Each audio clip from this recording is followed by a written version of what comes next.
Good evening. It's now 6 o'clock, and we will open the February 17th, 2026 meeting of the Manhattan City Commission. Chelsea, would you please call the roll?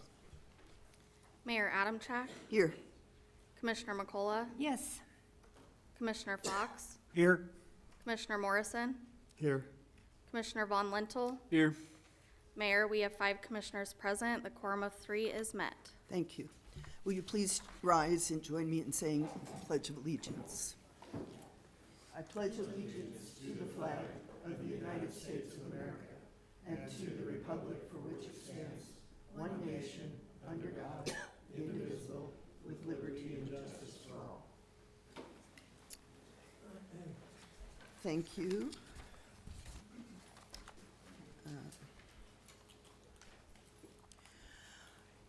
We have a few minutes for public comments for items not included on today's agenda. Is there anyone who would like to make any comments? All right, seeing none, we will close public comments. Commissioners, any comments from you all? Andrew? Jim? You know, we've all been watching the Olympics, and America won again with the pancake race in Liberal, and we beat out the Brits, so we can look forward to that. And if you haven't had dinner, Pawnee has a pancake dinner at Early Edition on the west side till 7 o'clock, and the proceeds go to Pawnee Mental Health. Thank you. Commissioners, I'd just like to discuss the invitation that we had from K-State's Student Government Association. The commissioners participated in this event last year. The entire commission participated, and they propose having a joint meeting at which we can discuss topics of concern to the students as well as to the city. And they've invited us for March 5th. They've not proposed a time. When we did this in the past, I think it was 6 o'clock, maybe? It was evening. Early evening. Is this something that you would like to participate in? March 5th? March 5th. Okay. And I'm not technically skilled as Mr. Fox is, and I don't have my calendar. Okay. I'd have to see. All right. I think so. We got a lot of positive feedback when we did this in the past. The students really appreciated having the opportunity to speak directly with the city commissioners. And I seem to remember they might have had cinnamon rolls or something else that was really yummy as refreshment. But maybe, Chelsea, I'll ask you to just poll the commissioners tomorrow and we can check if everyone's good. All right. Thank you all very much. We'll turn now to our consent agenda. These are items of a routine or a housekeeping nature, or items that have been previously reviewed by the commission and may be approved in one motion.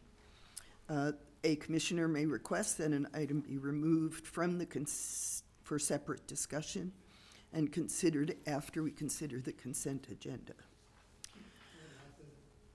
Ask the item D be removed from consent. Item D, D, dog. dog, all right. Anyone else have any concerns or questions for staff? All right. We, again, will allow comments from the public. Is there anyone who would like to make any remarks on the consent agenda?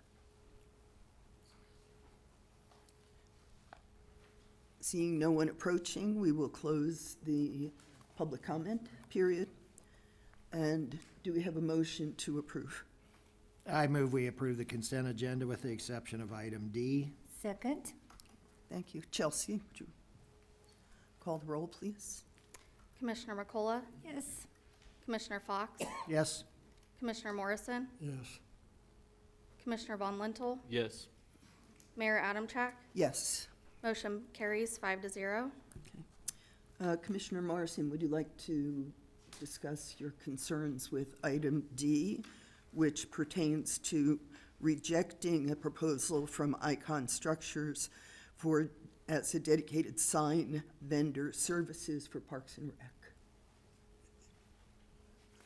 Well, do you want to do it now?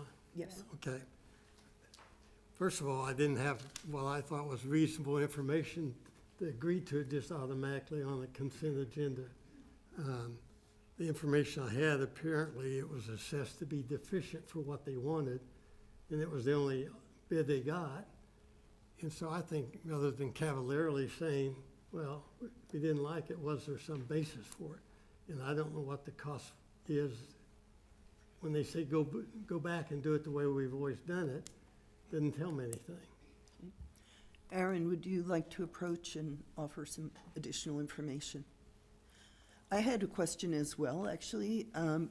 Given that we do have in-house sign building capacity, why is it that you're seeking outside assistance? So the type of signs, street signs, is done internally. We do utilize that when it's appropriate, and it's signage that we would use in particular locations. For example, when we removed the fuchsia zone out of the CPAC and WeFall Pavilion, traffic made those signs for us to put up for the no parking and things like that. So it's not that we don't utilize that. Where it makes sense, we do. These are really specific to the different types of signage that we use all over the city. So everything from banners that are created that you'll see on the side of the Discovery Center to trail markings and wayfinding, things like that. So there are different specs on each of these signs, and what we found is it was really difficult for one sign vendor to produce all of those signs at a reasonable cost. One of the biggest things that we do, especially now that we're getting sponsorships, is our vinyl signs that will go into outfields.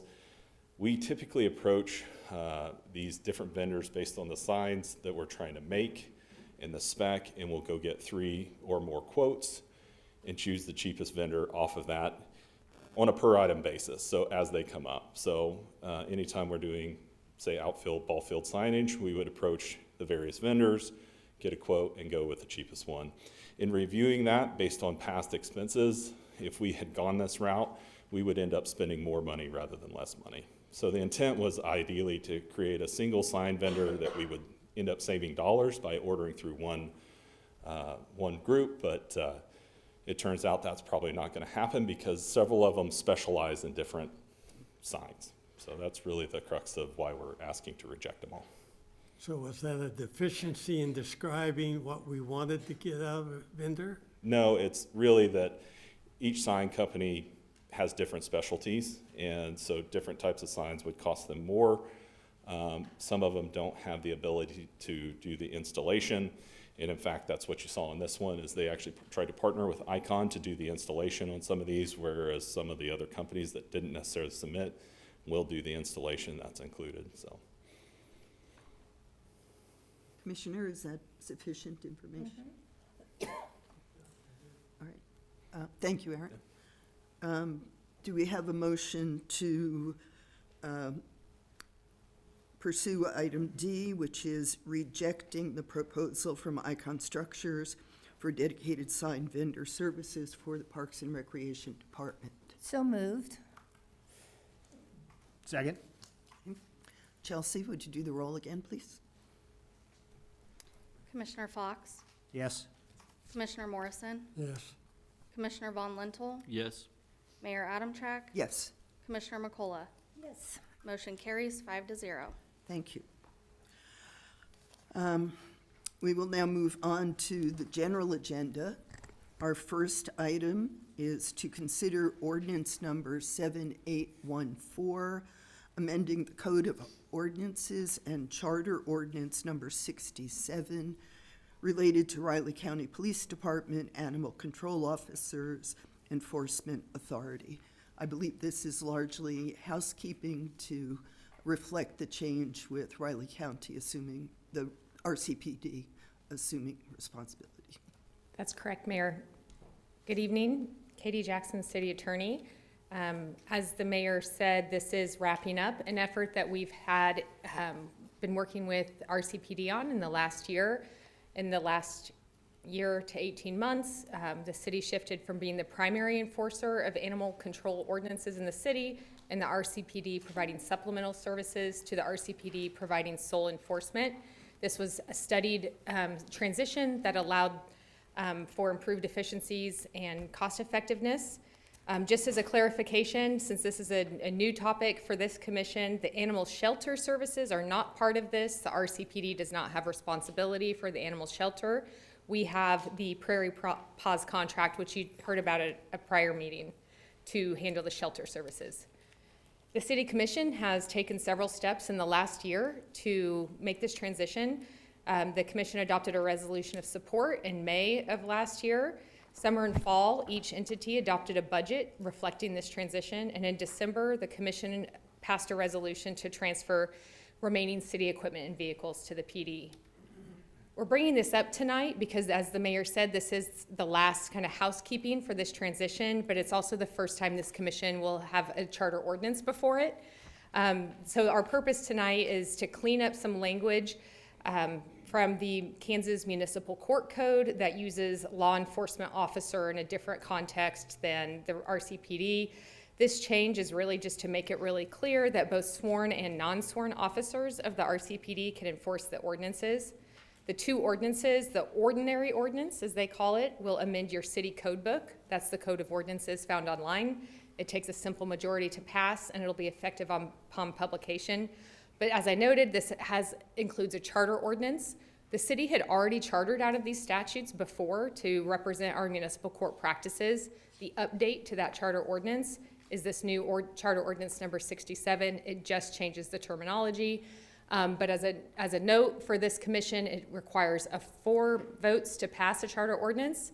It has to be published twice, and it's effective 61 days after publication if it's not protested. And that's all I have for the presentation. Happy to answer any questions. I'd move adoption of the Code of Ordinance 7814. Sorry, we need to ask for public comment first. Excuse me, public. Is there anyone who would like to make public comment on the changes to this ordinance, or these two ordinances? Seeing none, we will move on. Okay. Now, thank you, Commissioner. Now you can make your motion.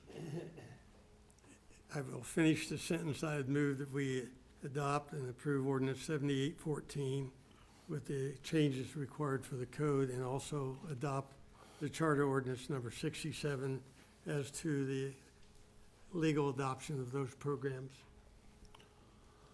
I'll second that. Chelsea, roll call? Commissioner Morrison, Yes? Commissioner Von Lintel, Yes. Mayor Adamchak, Yes. Commissioner McCullough, Yes. Commissioner Fox. Yes. Motion carries 5-0. Thank you all. We will now consider a city-state agreement with the Kansas Department of Transportation, also known as KDOT, for the K-18 Fort Riley Boulevard Mill and Overlay Project, ST 2510. Yes, Mayor, Commissioners, Brian Johnson, Director of Public Works, City Engineer. So this item is actually a city-state agreement, which is part of a grant application that we received from KDOT about a year ago.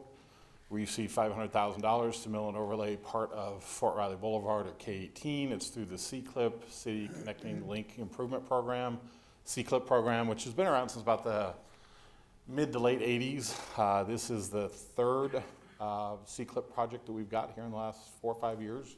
This one is for Westwood, which runs from about the bridges at Paliska to just past Westwood to where the Fort Riley Boulevard turns to concrete. So the background on this one's actually quite complex. The grant is funded through KDOT, $500,000 total, city $100,000 participation. This is actually the third award that the city has received for maintenance along Fort Riley Boulevard, about $4 million total in the last 5 years. Third to Juliet, and Juliet the 10th for concrete street repairs in 2020, 2021. This is the mill and overlay of the existing asphalt between Paliska and Westwood. The project was originally awarded in 2010, but was pushed back due to the impending Wildcat Creek Bridge projects. Then in 2012, when they were supposed to bid, The project was cut during the Brownback administration with budget cuts. Both the asphalt and the bridge projects were then put on hold till 2018 when the bridge was rebuilt. Now with those completed, we applied and received the grant last year to finish off the street maintenance. Our plan right now is to bid this early summer of 2026. So this is a reimbursement program, so we have to spend the money up front and then we can send in for reimbursement on the back end. We can't reimburse any money until June, so we would anticipate doing construction May or June and then asking for that reimbursement shortly thereafter. So with that, I'll stand for any questions. This has nothing to do with this probably, but several months ago, you all approved a new sidewalk along Fort Riley Boulevard. Is that within this? And where are we at with all that? That is not within this. It bids tomorrow, so I need a good number. Hold your fingers. All I right. need a really, really good number tomorrow. Brian, is the intention to do those tasks concurrently? No, they're two separate operations. The sidewalk project's bid through KDOT, so it'll be KDOT managed project. We actually got some good news on that one. I guess I can share. The original grant was for $1.4 million. About 3 months ago, KDOT sent us a letter saying, due to inflation, which this should all sound familiar to us, due to inflation, they think that the project's going to be about $2.4 million, and they're actually going to cover 80% of any overs. Whoa, super. So they're going to kick in about another $800,000 to us. So we were very happy to get that letter in the mail. I think we all went out and had coffee, in fact. So you'll see that. We've got it scheduled for March 17th for an award. There'll be an award, concur with KDOT to award on March 17th. But that does bid tomorrow. Obviously, we're hoping for a good number. That it's complex. It's very complex. That's why it's still in the shape it is today. Brian, talking about sidewalks, that sidewalk is not contiguous. There's a place, isn't there a place where it sort of stops? That's what Commissioner That's Fox that is. place. Yep. Yeah, it's actually about right here in this picture. Yeah, From about there to the west is all sidewalk, all the way down to the trail. yeah. With the bridge project, the city participated in that sidewalk. We paid, it was under $100,000, but we had a cost share in that bridge project for that trail on the north side. Yeah, well, I see people, walking on it and it Yeah. sort of stops. Oh, it's busy. And there's a, sort of a wall there, right? There's a retaining wall there, yeah. Yeah. Yep, big, huge one, in fact. Okay. I would just like to parenthetically call attention to the dates that Brian mentioned when he was talking about this. And Yes. that this project is now 16 years old. And Chased this one a long time. when people complain about the pace of change at City Hall, sometimes it's due to factors that are pretty far out of our control. So I would just remind people that it's great that we have the institutional memory and the commitment to continue pursuing these Thank you. projects. Yeah, this one's been around a while. The asphalt that is there was actually laid in the late 90s, so it's almost 30 years old. And we've patched it and patched it and patched it. If you drive it, you'll see it. But finally, we're gonna get some relief, hopefully. Talking about inflation, what was the original? I was just thinking about that. I think the original grant in 2010 was under $100,000, And now it's and it's a half 2.4, yeah. $500,000 now. Whoa. Yep. Yeah. Yeah, I think we had about a $40,000 cost share on it is all, and now we got 100, so. All right. Thank you. Yeah, Any other questions for? Sidewalk project bids tomorrow, Commissioner, so. They do take electronic bidding if you want to submit your bid. A number that starts with a 1 would be greatly appreciated. All right, I think we have to consider conflict of interest issues before we go down that. No, it's KDOT, we're okay. Any comment from the public on this item? Nobody's doing their happy dance that the road is going to get fixed. All right, do we have a motion to approve item B? I move we authorize the mayor and city clerk to execute the city-state agreement with Kansas Department of Transportation for the City Connecting Link Improvement Program, grant funds for the K-18 Fort Riley Boulevard Mill and Overlay Project from Proliska Lane to Westwood Road. Second. Thank you. Chelsea? Commissioner Von Lintel, Yes. Mayor Adamchak, Yes. Commissioner McCullough. Yes? Commissioner Fox, Yes. Commissioner Morrison. Yes. Motion carries 5-0.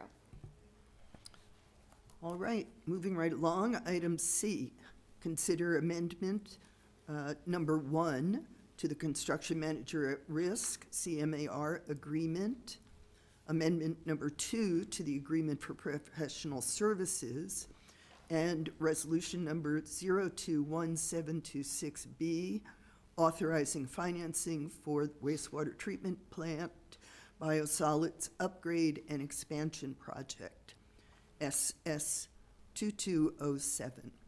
Yeah, Mayor Adamchak and Commissioners, thank you for your patience on this item. You all did have a work session on this item, and we had told you at that time that it would likely be on your consent agenda.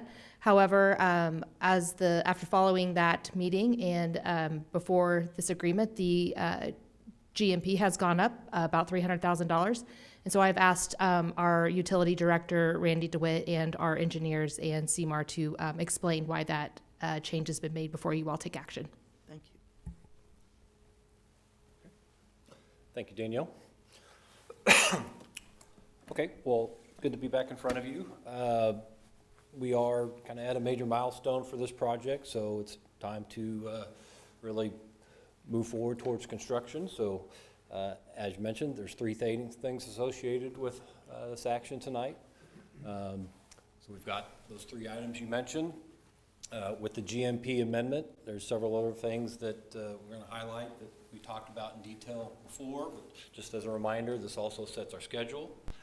This sets a list of allowances that the CMAR has asked for that total about $300,000. Those are kind of just comparable to a contingency that they have a little bit more say in, but we ultimately have a team say in that.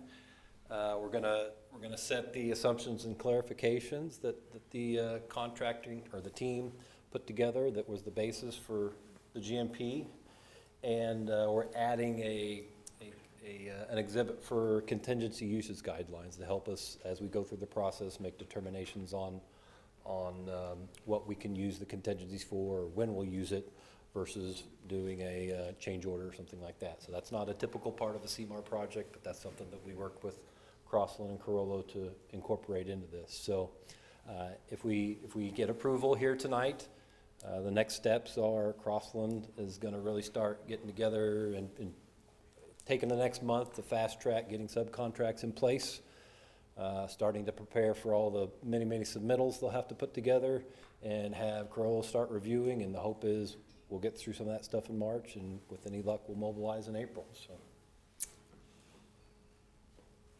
as Danielle mentioned, we got about $300,000 increase from the draft proposal presented in January. It's a 1.4% increase.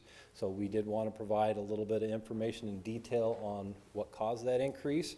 I will step back and say that we knew that was a draft proposal.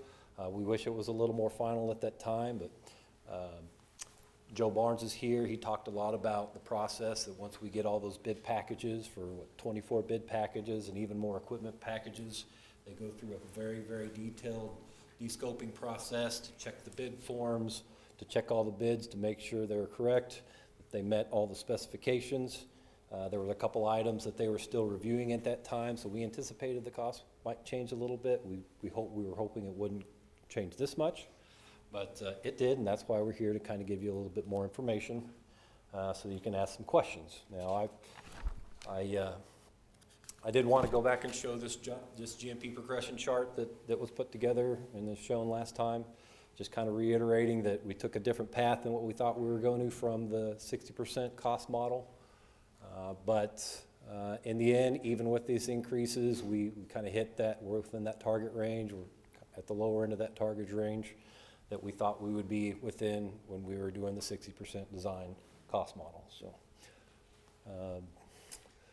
really we have a breakdown of what those cost increases are, and actually these aren't all increases. There's one that's actually decreased, so we got at least one winner in here, but I can provide you a high-level view of what changed. Crossland's here, Carollo's here. They can get into the more details if you have very detailed questions, but a lot of these, like I said, these were processes where they went through and they really dove into these bid packages further.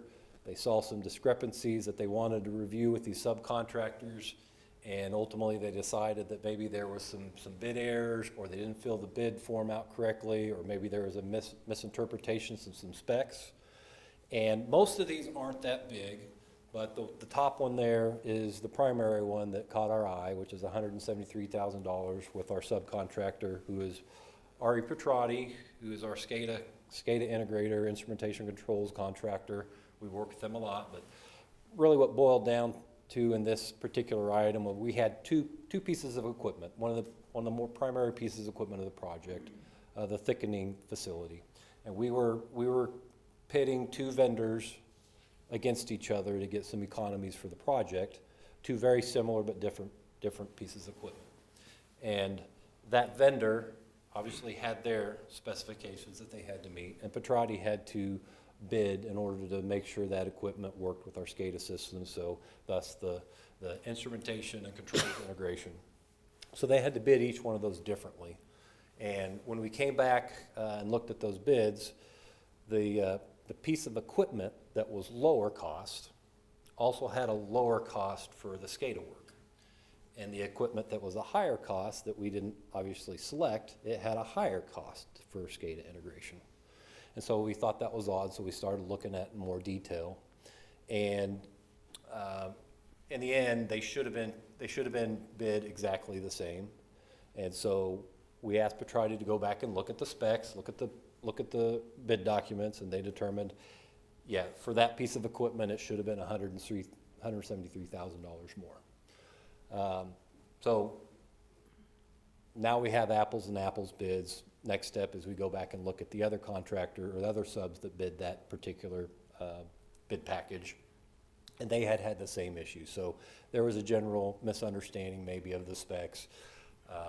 That's my high level understanding. Again, Garrett and Joe are here with our team. They can probably get into a lot more of the details of how that happened. But a majority of these are similar situations.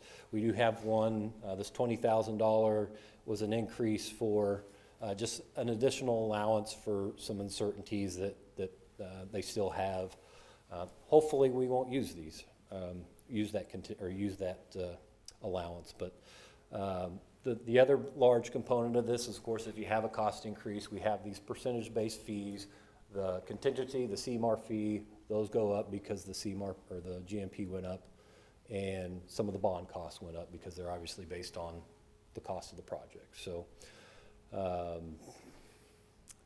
that's really it on what's changed with the GMP. I'd like to go through the rest of this, and if you have questions, you can certainly answer or ask those questions, and if I can't answer them, we'll let the team answer for us. So the next item we want to talk about is some of the construction phase engineering services. So this would be amendment number 2. It's a $1.975 million cost, and yeah, that seems like a lot. We've talked about a lot of times when we're checking whether or not our consultant fees are within a reasonable range, we go back to general understandings that engineering design should be within a certain percentage range of a project cost, which that's what we looked at with the design fees. We looked at that with this.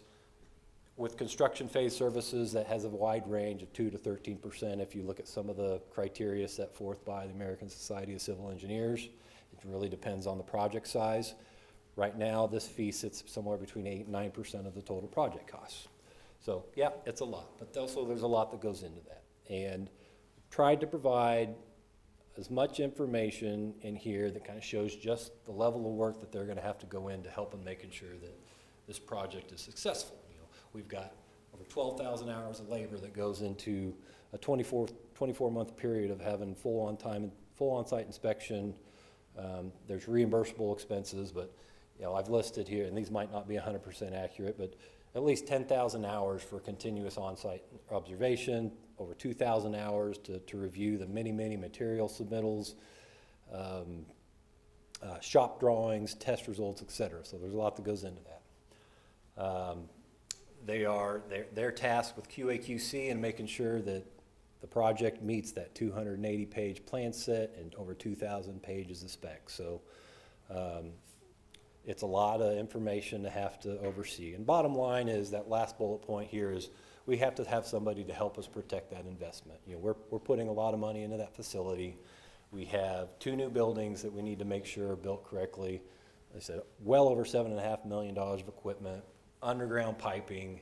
We've got a substantial above-ground tank that's gonna have to sit on a bunch of fill, and we have to make sure that that fill is just not just randomly brought in and piled up and we build a tank on it. We gotta make sure that it's the right material, it's compacted, it's settled appropriately, been preloaded so that that tank won't fail in the future. So a lot is gonna go into this. And then I said, I got a whole other list of things that we can go through, but these are the kind of things that they're gonna be doing for us. So yeah, it seems like a lot of money, but it's to protect our investment.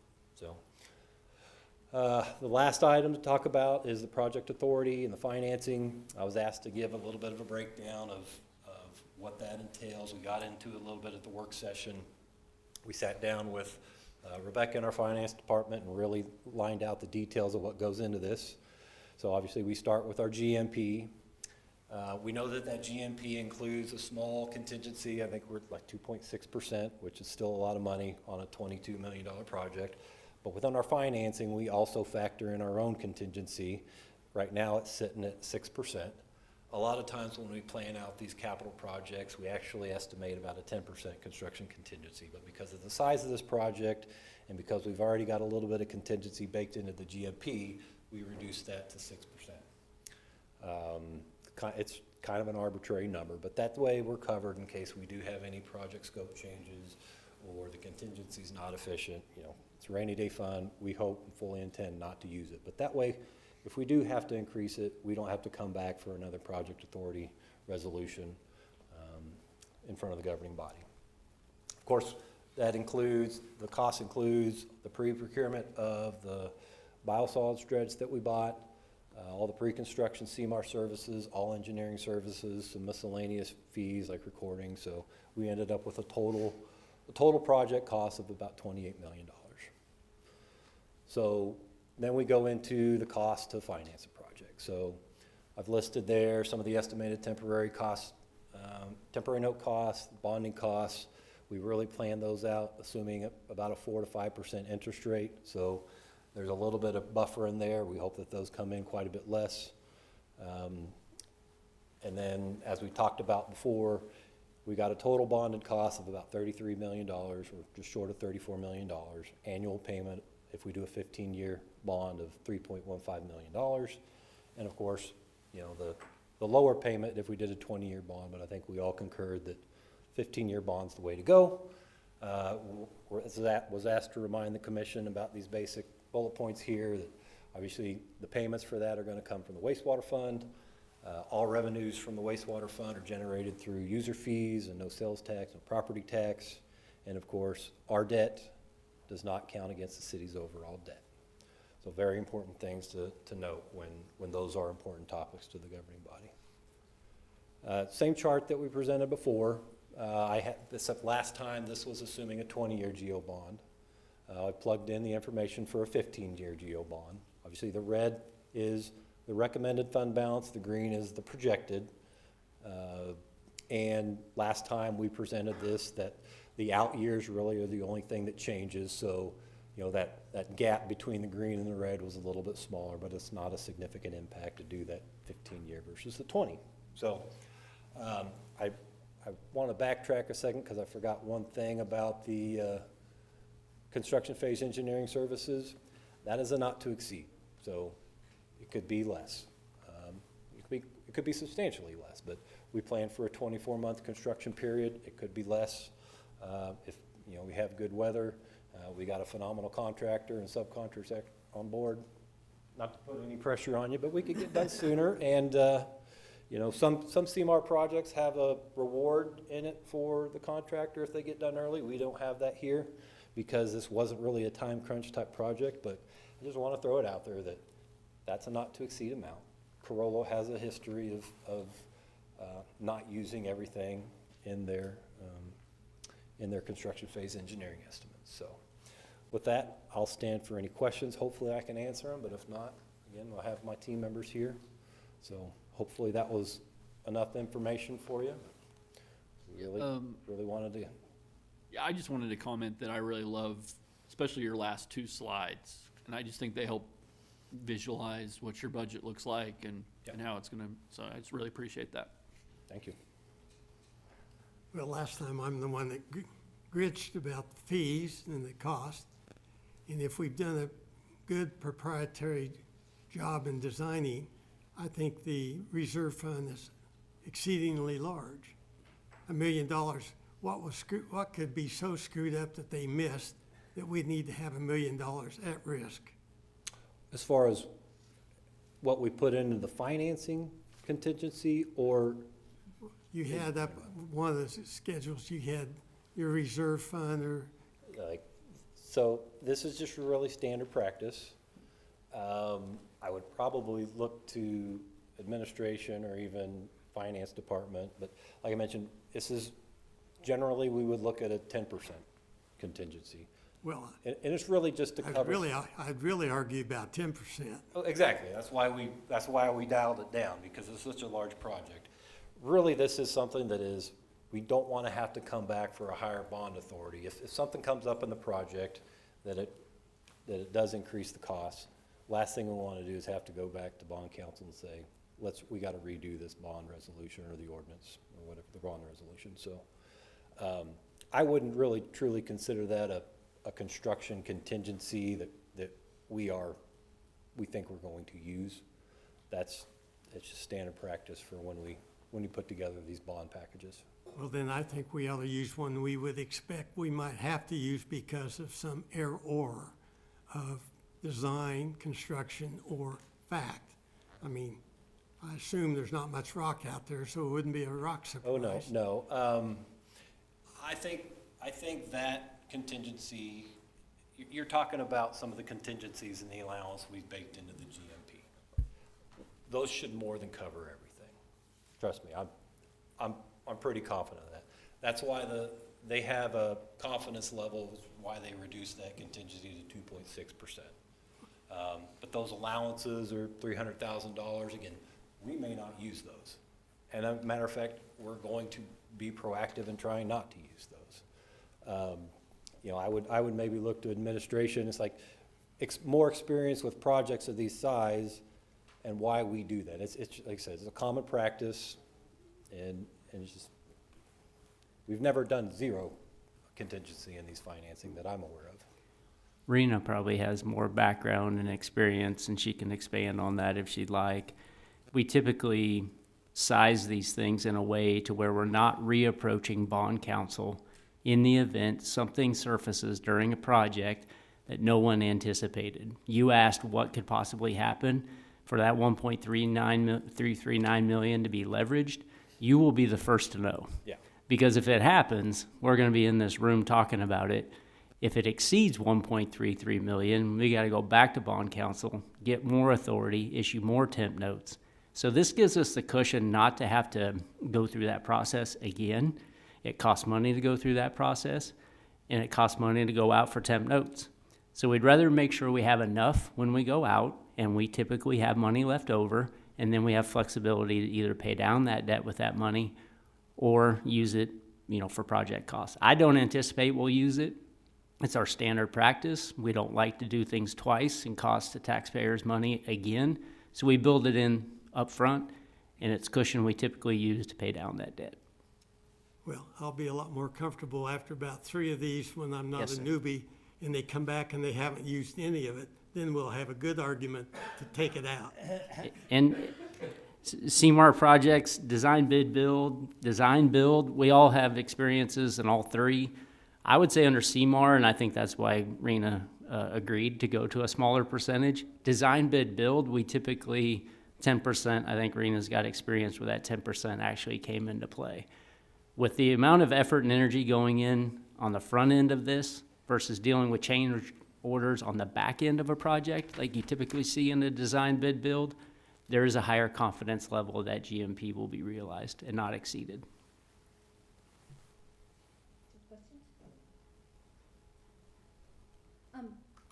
Will we need more staff to take care of this expanded? No. A lot of the equipment is replacing some aging equipment that will be decommissioned. Sorry.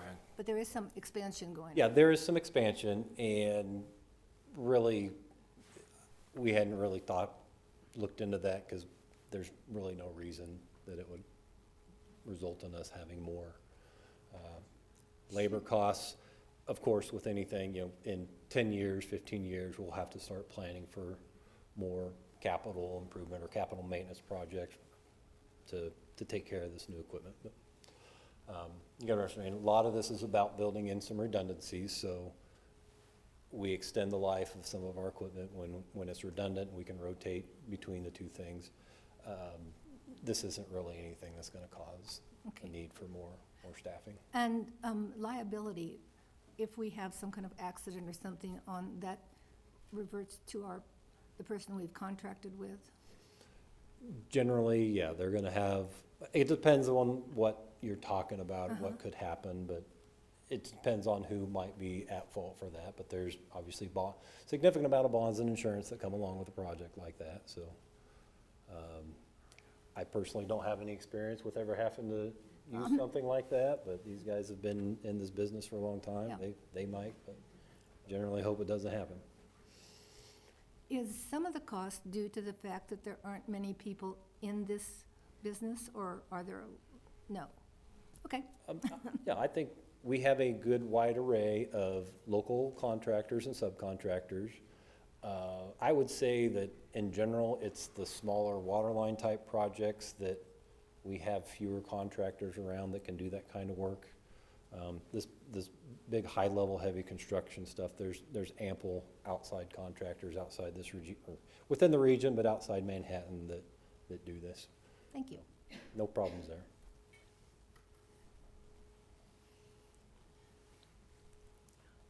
And- Thank you, Randy. And I look forward to showing you what we're gonna be doing here next week. when you I come out have and my visit the tour scheduled next week. If anyone would like to join me, staff offered an open invitation. Thank you, Randy. I concur with Andrew. I think this was a very helpful presentation. The information you included in it was elucidating. Anytime. Commissioners, any final comments or questions for Randy? No. Okay. We will now open this item up for public comment. Is there anyone who would like to make any remarks? All right, seeing none, we will close public comment. Is there a motion? Do we need to do 3 motions, Katie, or can we do 1? You can do them all in one motion. Okay. All right, who wants to read all this?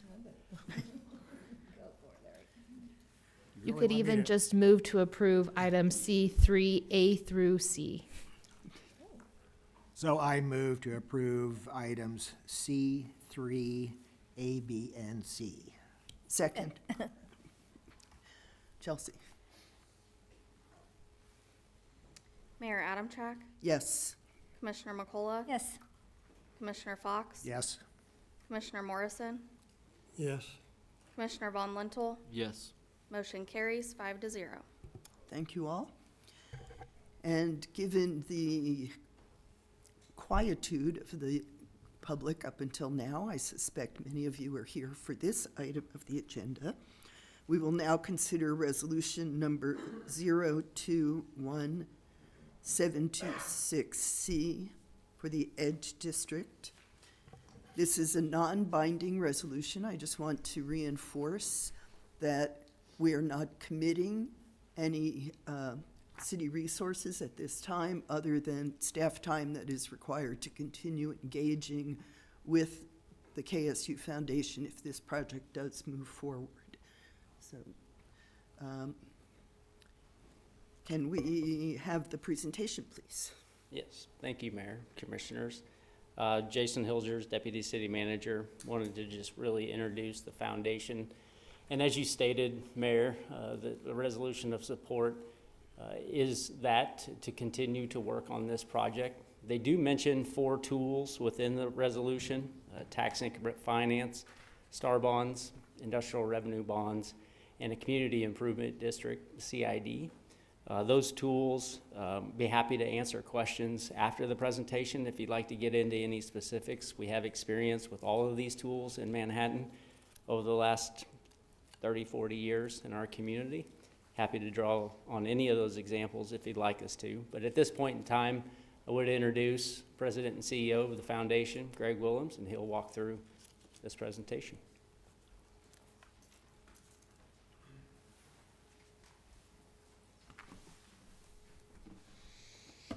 This will be interesting. Can you hear me from here? Good? Good. So good evening, Mayor and Commissioners. We appreciate the opportunity to be before you tonight. I'm Greg Willems, President and CEO of the K-State Foundation.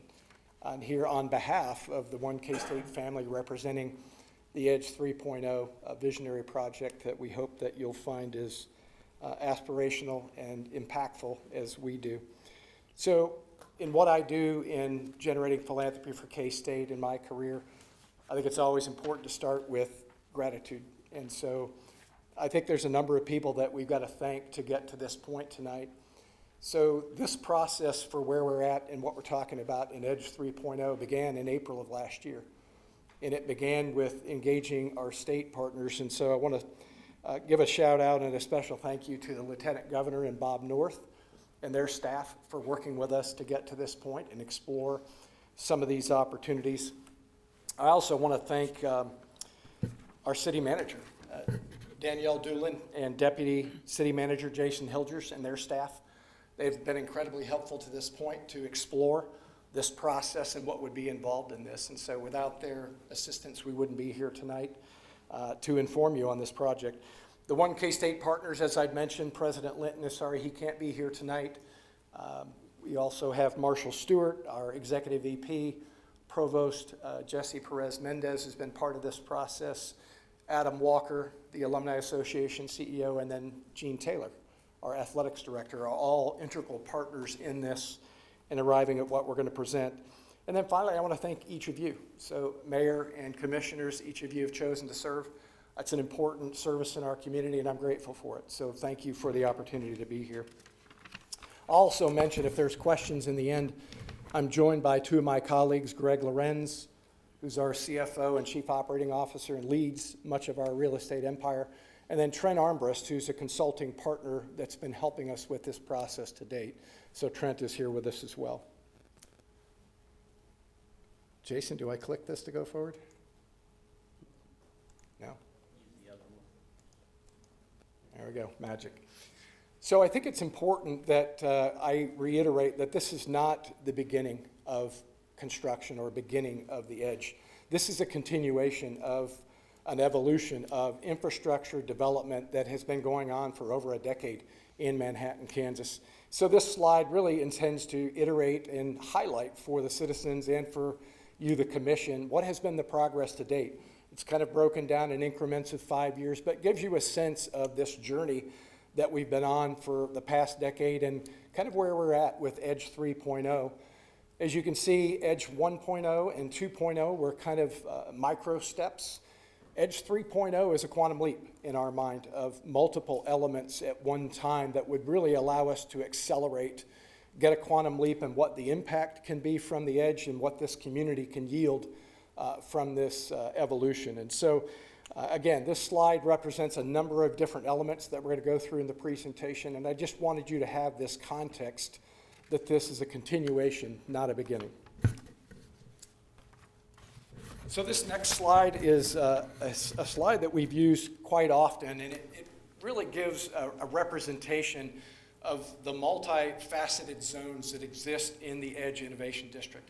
This is not a one-dimension enterprise. This is a multifaceted, comprehensive innovation district that represents the very best examples of how this is done nationally.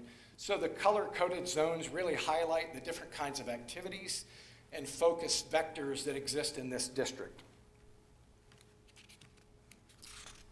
So I think it's important as we talk about what this project is and what it isn't to really highlight what a comprehensive innovation district is nationally.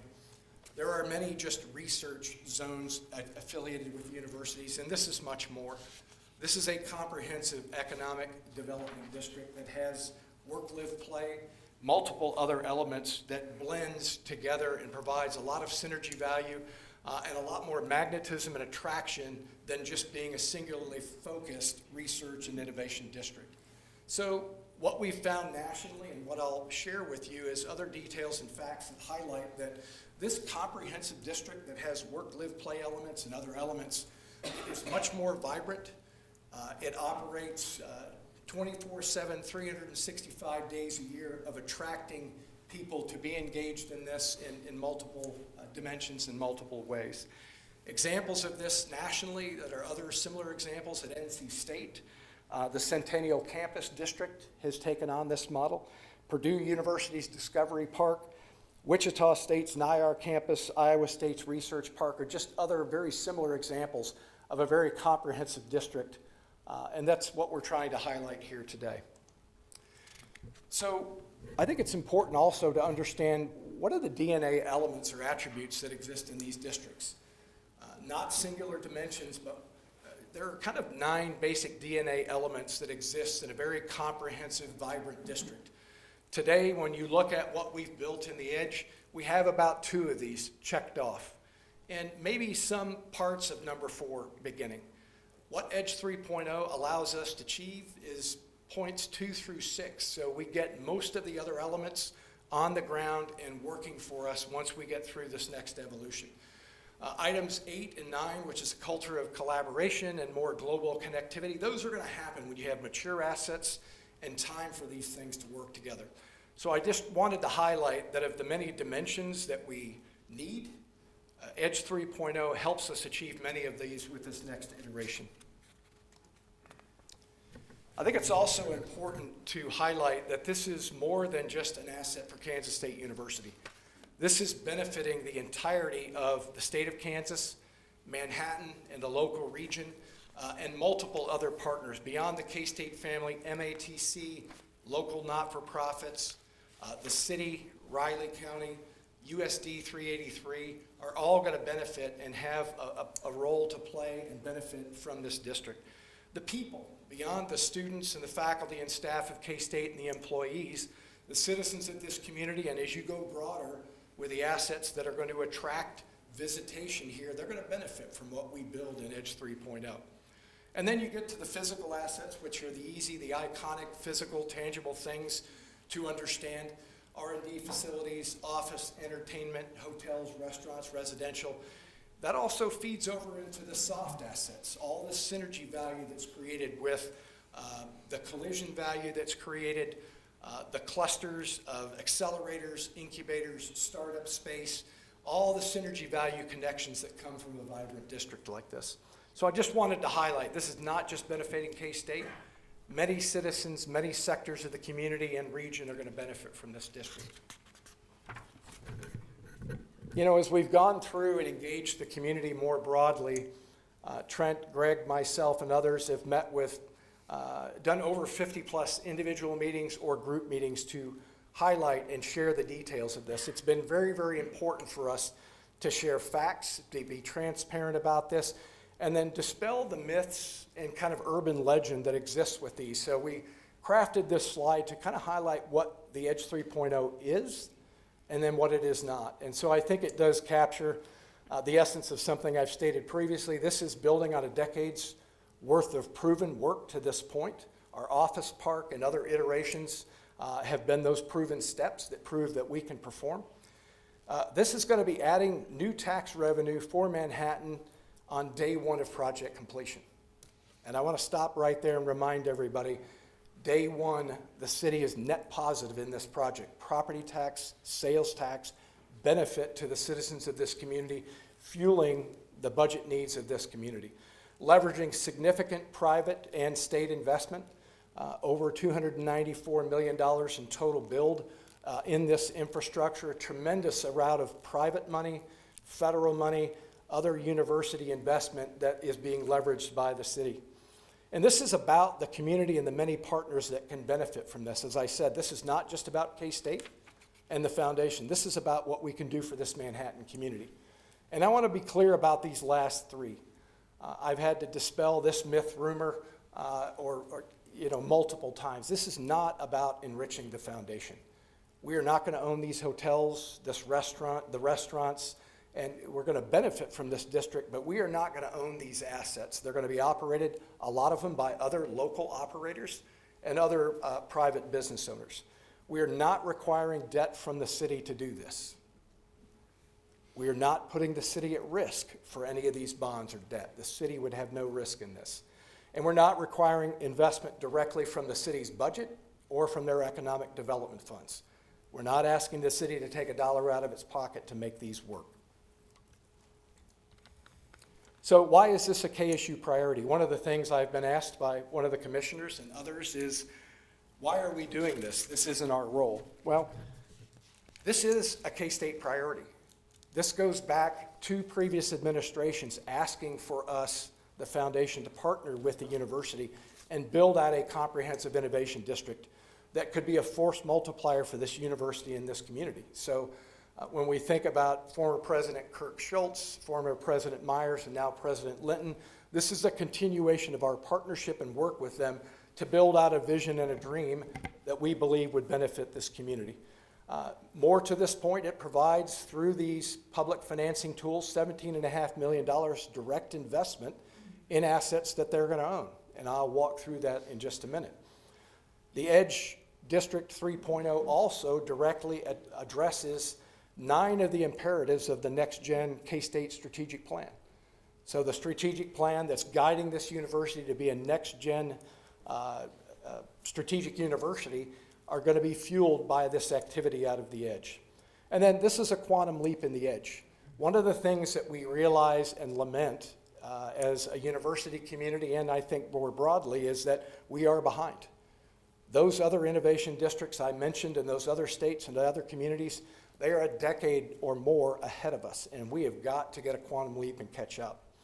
So, and I've just got a couple of other findings here through national publications around innovation districts that just validate the importance of these being comprehensive and what they are as a value add in a community. So a couple of other things that I think is really important to reflect on is our shared truth and challenge as a community. So I've lived in this community for 11 years, been involved with the Chamber, economic development, have invested tremendously in this community. Our existing tax base is stressed. I don't think anybody will debate or refute that reality. Job options for our citizens are not growing, and quality of life is eroding. So as this tax base has stayed flat, it's really hard to stay ahead of the inflationary growth and demands and needs of this community. Peer communities are going to leave us behind. When I look at what's happening in other communities in Kansas, whether it's in Wichita, Salina, Kansas City, Garden City, other communities are taking advantage of these public financing tools.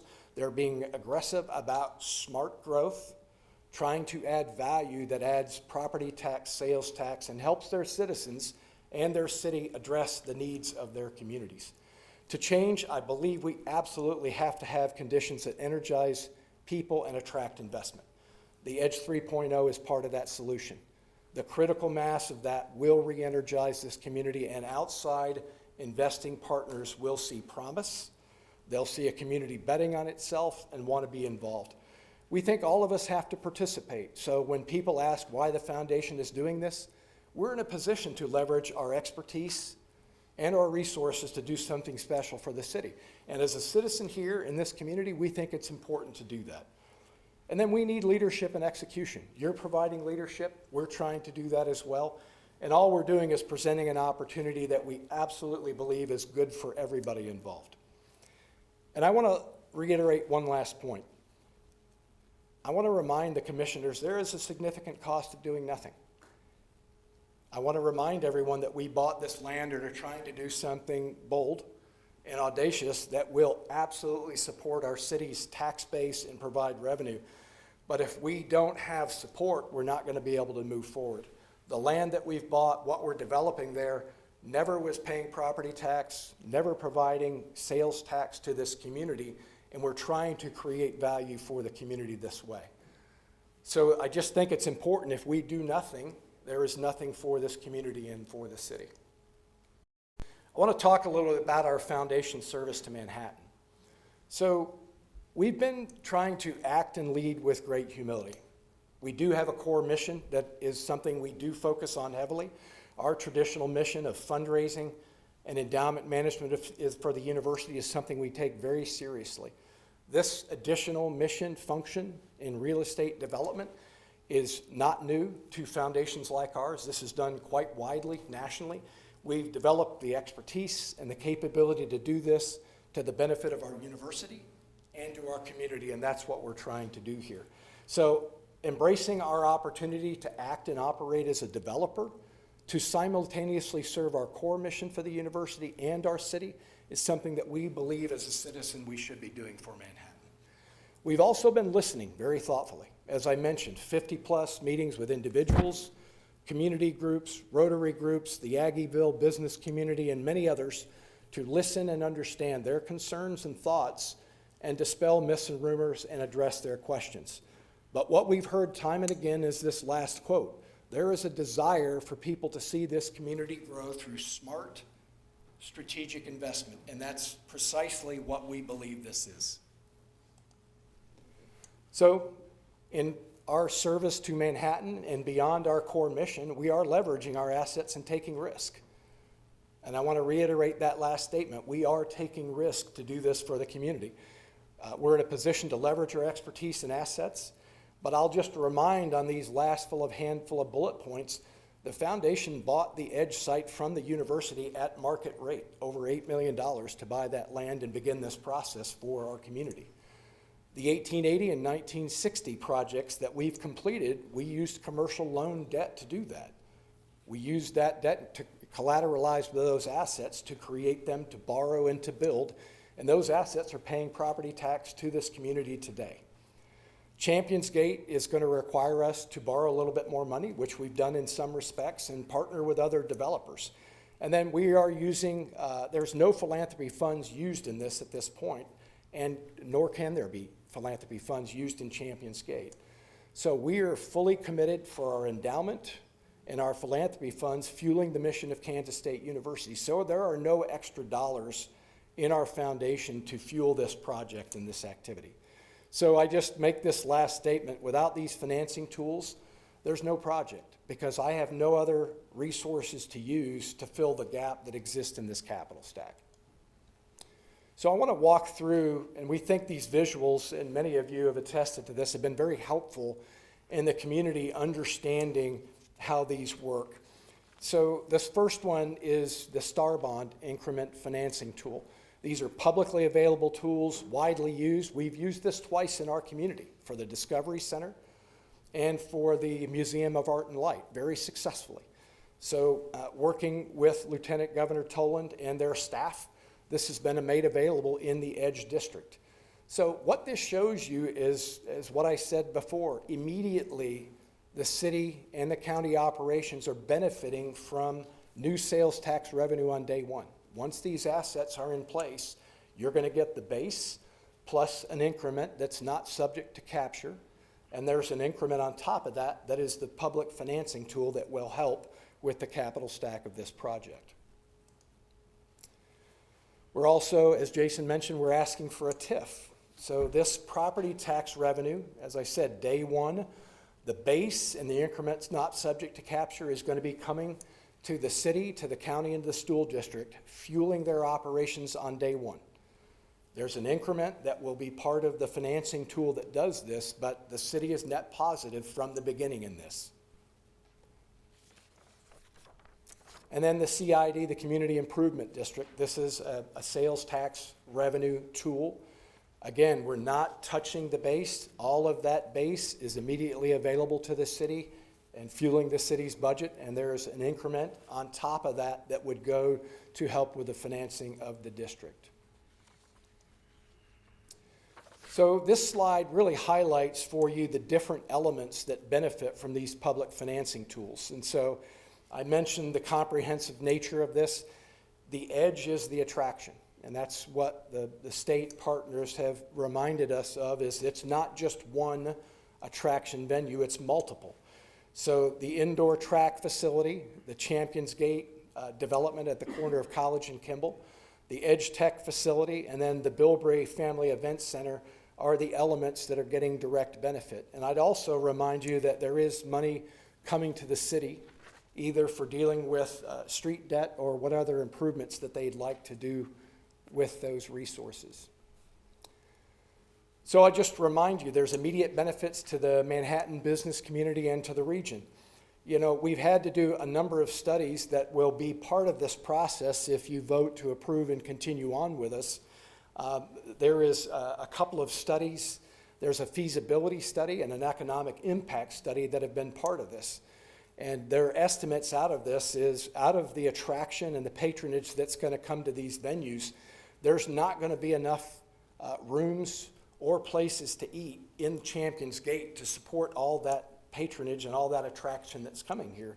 So the estimates is up to 75% of these individuals coming for these venue events are going to be eating outside of that district or staying outside of that district, benefiting our local hotel operators, benefiting our local restaurants, and creating opportunity and business for them. Significant construction employment, as I mentioned, nearly $295 million worth of total build, a number of construction jobs. Accelerated completion of the built environment. As I mentioned, this quantum leap is a big opportunity for us to bring other assets here that are accelerating the work we want to do to attract students, to build workforce and talent development, and attract new businesses to this community. And then the new economic development assets, when we think about our chamber partners, their ability to have other assets to attract businesses here through their noble work, we think this is a really great contributing force for them to go out and market this community. And then last but not least, fulfillment of a vision. As I mentioned in the beginning, I think when site selectors and others think about where to go with their business, they want to see bold investment. They want to see communities betting on themselves. They want to see progress and growth. And this would be a quantum leap that would be really representative of that. So I want to reiterate, and I'm almost done with this, as a reminder of the benefit from day one. Again, net positive from day one for the city budget, the county, the school district.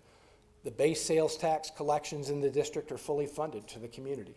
City Eco Devo sales tax fully funded plus captures the growth. The city road and sales tax, the quality of life sales tax, fully funded plus capturing the growth. Sales tax and TGT outside the district boundary, fully funded plus the growth. There's the addition of all the private sector assets that are being built. They're going to be paying property tax to the county, the city, and the school district. And again, with no obligations against the city's current property tax base. And you're getting dollars toward either the city's debt or whatever they choose to apply that to in this project base. So I'll stop there, and I'm happy to answer any questions.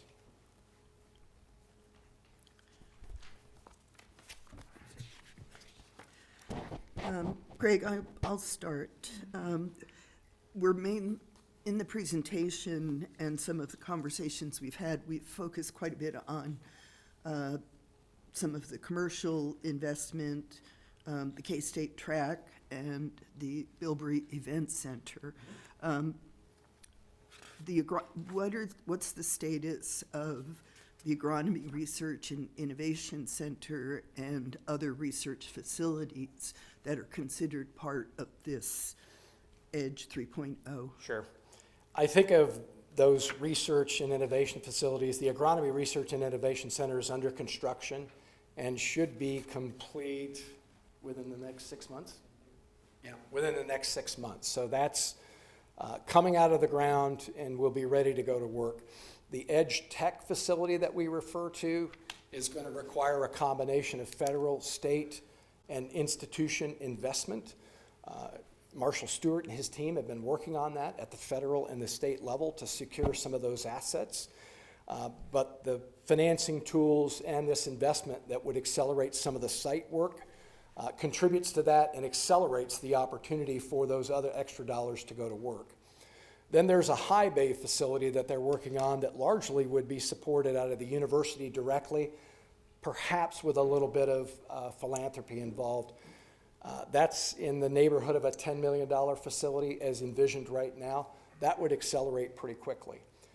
I would also mention the edge tech sector of this. We're talking about a phase one of this that's probably about a $40 million total build.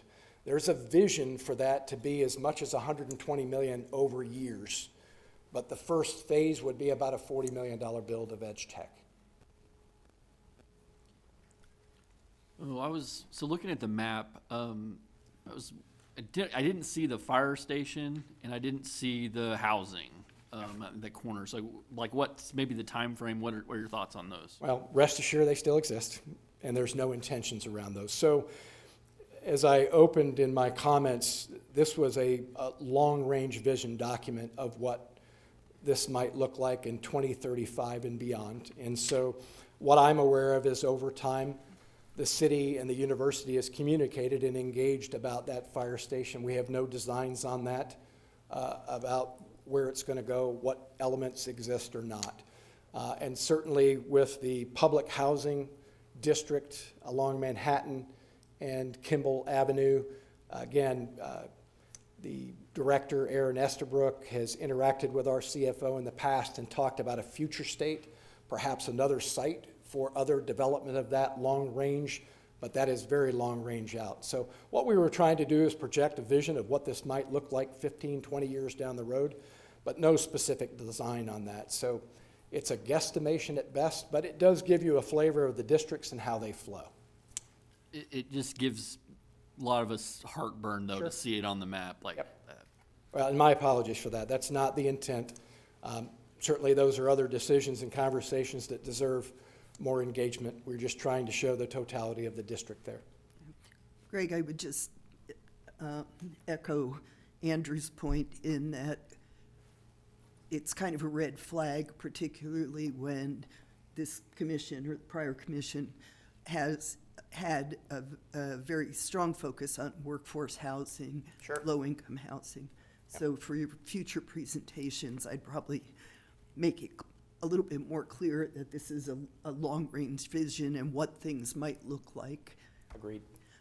The other thing is that I would just mention is I understand that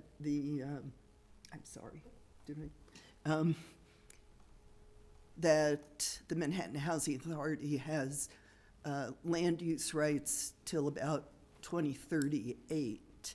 And I would argue that 12 years, given what we heard earlier about road construction and road projects, that's not necessarily a short time or a long time to find another location, to construct multiple units.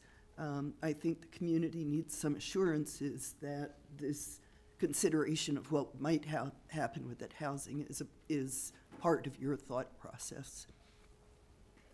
I would just point out that their grand vision of this area has some of the same issues as the grand vision of the East Gateway vision, where that vision shows many businesses being displaced, which I had heartburn with as well.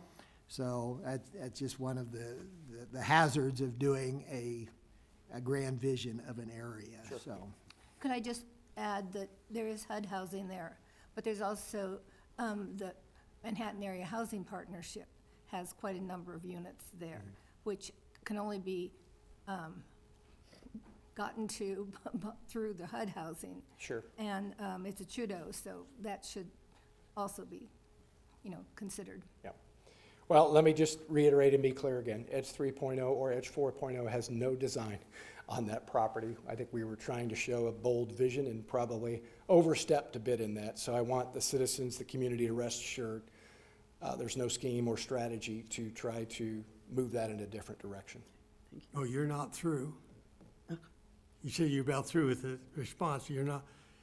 In the progress to date on Edge, who has been the biggest contributor to making sure it could happen as far as street, sewer, water, and development? And what did the city pay for all of that? Well, if I understand your question correctly. Yeah, how much money we already put in that party? Well, and I think the word "we" is the correct one. So the city and the community has invested between $55 and $60 million, as I understand it, between all of the streetscapes along there, contiguous to NBAF, a large part of that vision and investment required by NDAF, as I understand it. But I'd also reiterate another fact that the K-State community has been part of that investment as well. $8 million of investment from the City University Community Fund, money from K-State Athletics, and this renewed commitment here of additional money. So I think there's been many partners in the streets. In terms of the investment in the infrastructure, the buildings, that's been the foundation in Kansas State University going at risk to build those assets and help the community realize benefits from that.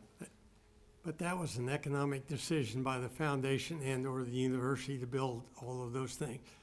Sure. If the number that you gave of 55 million is correct, if I understand correctly, the city's got 30 million of that 55. We've given you guys in the community a big investment. And you're right, we don't get any money from any of it right now except for the 2 office buildings. They get some, but it's not going to come around for what, another 15 years? No, I think as I've reiterated, when these projects are developed and built, you're net positive day one. Property tax and sales tax, the faster we do this, the faster the city benefits from the revenue that can come from those. And when we do all the alphabet financing that you're going to ask for, you, as I understand it, you don't think you can do it if you don't get the alphabet of the TIF and the STAR bonds and all of that. That's correct. There's not going to be a whole lot of money left for the city or anybody for 15 years or 20. Well, that's the next step of this process, would provide very precise financial details on the projections of what's expected for the financing tools and the benefit to the city, the county, and the school district. So that would be the next step for the zone maps and the arithmetic to be shared so you could see the windfall of property tax and sales tax that would come from the city. And does the foundation or the university own the land adjacent to the fire station there? Because we've been told in, 4 years, 5 years, we're going to be evicted at a cost of $10 to $15 million to replace what's there. Is that not an incentive to work with us also? I think we always have an incentive to work with our city partners, so let's start there. The land that the fire station exists on today is university land, as I understand it, in a lease partnership with the city. And so Correct. I know that there's been iterative conversations over time with the city in good faith to be a partner and address what you want from your fire station, your training center, and those assets. So I don't have a role in that or any decision authority in that. I assume that you were involved or somebody on staff with the proposed resolution to approve going forward. Have you seen the draft resolution?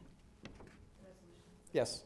Well, a couple things in there piqued my interest. It says, whereas the university and the foundation want to develop and improve university educational and athletic amenities. What else athletic amenity do we need, want, or have to have out of these projects? 3.0. Yeah. Well, again, the only project directly getting public financing tools through this is the indoor track facility. And you may remember, Commissioner Morrison, when we discussed this, we're trying to be a next-gen land-grant university and using our assets not only to benefit our education and teaching mission, but to be economic generators for the city. So the stall barn in the arena can be a tremendous asset. We're going to have a rodeo next weekend and look at the number of people who are going to come to town. Imagine that 30 times a year. The same with the indoor track. Right now, it's not used to generate any value for local businesses. And so by investing in this, we think we can bring other meets and activities here that will fill the hotels, fill the restaurants, and leverage those assets for the good of this community. And the people are proposing to develop this on your behalf for the community. Are they not financially able to build their own building, hotels and other things? Well, they're certainly able to build them, but the financing economically making this work out and pencil out, there's not many projects that do work without many of these public financing tools. And so if you're asking the question, can these be achieved without these financing tools? I think I've tried to be really clear. They cannot. And it's unfortunate, but that's the reality. I think the benefit, though, is I'm not asking the city to use current city budget or the Eco Devo Fund.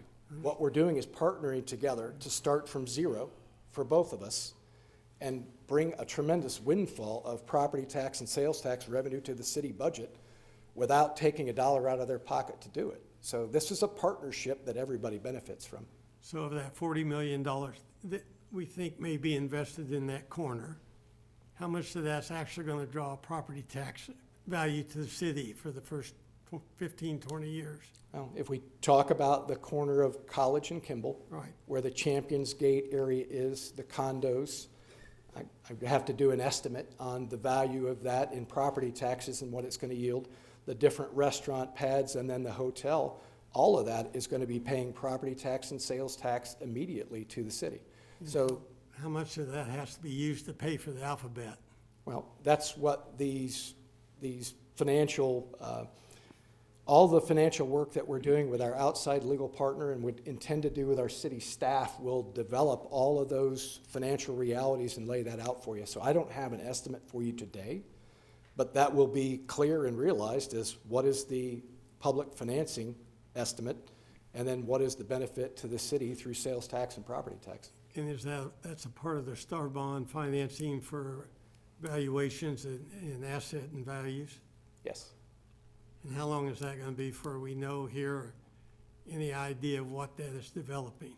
Well, with your approval tonight, it would begin the process tomorrow and working with our legal partners, working with the city. And so within the next couple of months would be my guesstimate of when we'd have more precise numbers and details to come back to the commission and present a more formal request.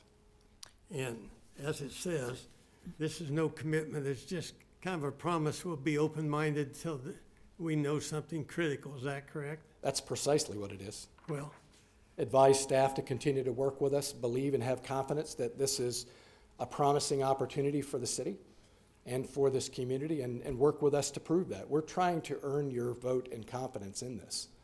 And so that's the next step we need to take for you to be able to make a wise decision about this. Greg, I have some questions. I know that you're continually reworking those financials and the potential budget. So I'm just going to, I won't refer specifically to what I was provided in my briefing, but it looks as if the amounts that you would hope to obtain from these public financing tools is about 16% of the total cost of the project, by my estimates. And this is from, I had my briefing with Trent maybe 6 weeks ago. It's been a little while, so I don't know how much they've changed since then. The incentive numbers might have gone down a little bit, but not by much. You mentioned that philanthropy was not going to be part of this, but but when I did talk with your consultant, it was mentioned as part of the overall package. So can you just clarify the distinction between philanthropic dollars that are going to the foundation for use by K-State and its aspirations versus what you might recruit for this project? Correct. Yeah, no, that's a great point. So at present, what philanthropy is at work in this EDGE 3.0 is the philanthropy we have attracted to build the Bilbrey Event Center, and that's over $25 million. And then the money we provided to K-State when we bought the property to go in the Agronomy Innovation and Research Center. We believe that the indoor track facility, that we will attract some philanthropy to that. But there will be no philanthropy or foundation money in the hotel, the restaurants, the condo, perhaps some in the Edge Tech District, but roughly $37 million out of that 294 point some odd that I've referenced is what's at work in that capital stack at this point. I think to both Jim and Susan's point on, you say it's a $294 million total project. I think we're going to want to see the various sub-projects, the cost of each, and then how each of the, whether it's tax incentives or loans or, private funding, are going to pay for each of those things. So $294 million sounds like a lot of money, and I sit here and try to add up all the projects, and I don't come up with 290 million. So, and I think like the Bilbrey Center is part of that, am I correct in that number? Yes, And as you say, that was all philanthropy. correct, So there is philanthropy within that 290 million. correct. So we just need to see, Philanthropy is not going to build the hotel, the Right. condos, the restaurants. And so we're happy to provide detailed information. I do think it's important to note and to remember that this is a very complicated puzzle to put together to make these work. And there are elements of this build that are the revenue generators. So maneuvering money around is not a possibility. This fits together perfectly like a puzzle. And I think my hope is that the commissioners will look at this from the standpoint of zero today and what are we going to gain when this is achieved versus looking at the individual parts and judging what amounts were applied to those different elements. It's a slope that I just don't know we want to go down, because when you start trying to extract certain things, it'll fall apart. It says here we're talking tonight about indicating support.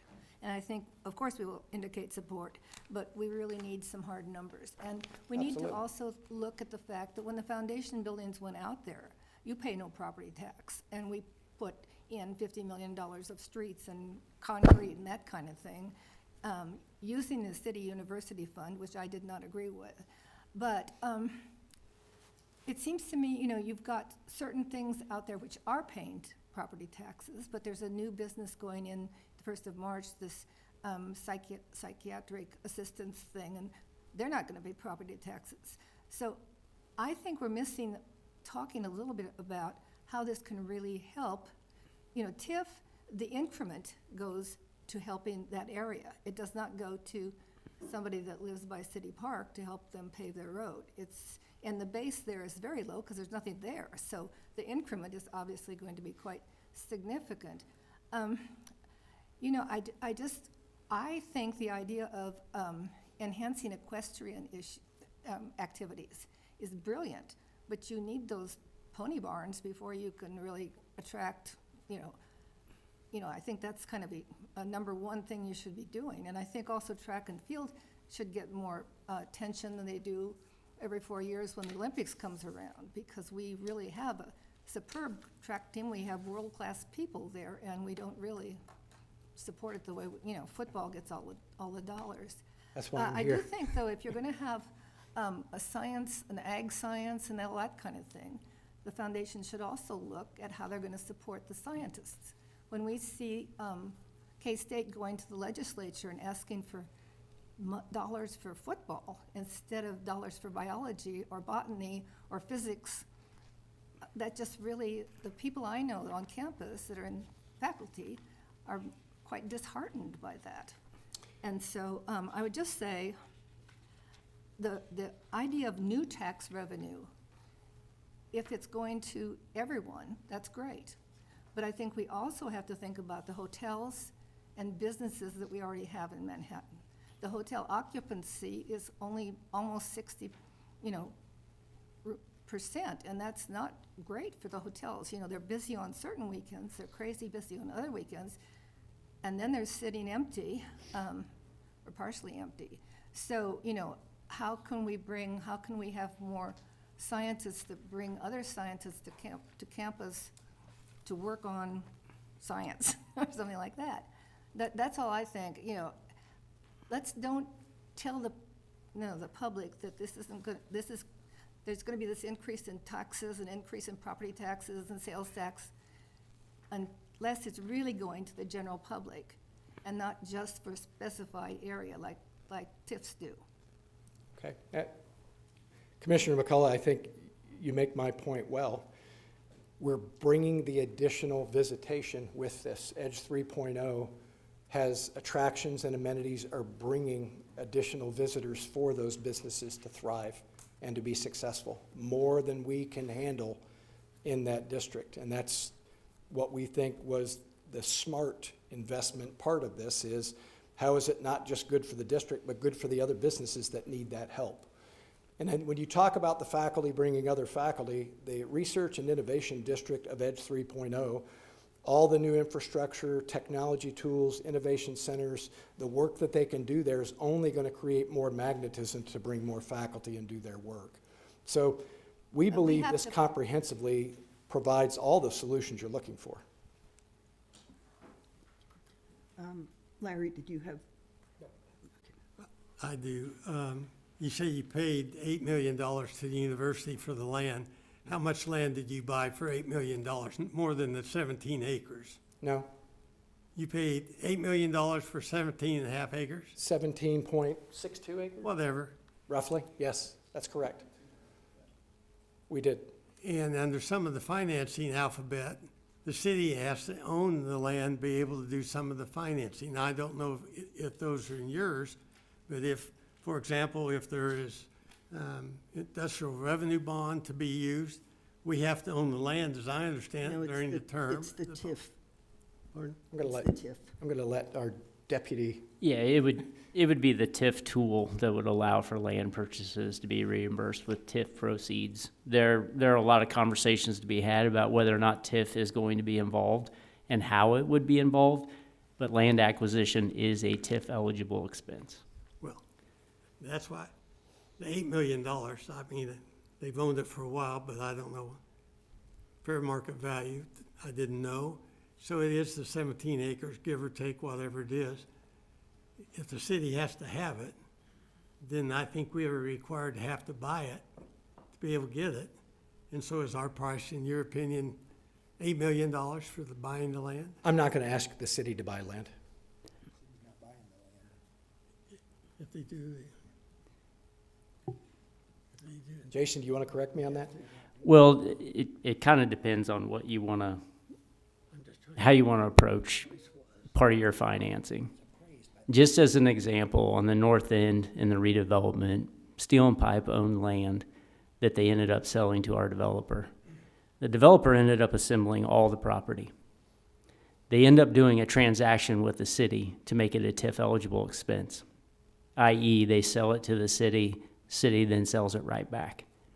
It's not for the same amount of money if it's going to be TIF eligible. It's going to be at a discount. Okay. So there is a land transaction that would be necessary for it to qualify under TIF. So if we work through that and create a simultaneous transaction, not the city owning and retaining the land in perpetuity, we'd certainly work that out and provide that as the next phase of the discovery information that you're gonna need to make a decision. but we still get the ding for the discount. That's all I'm trying to get to.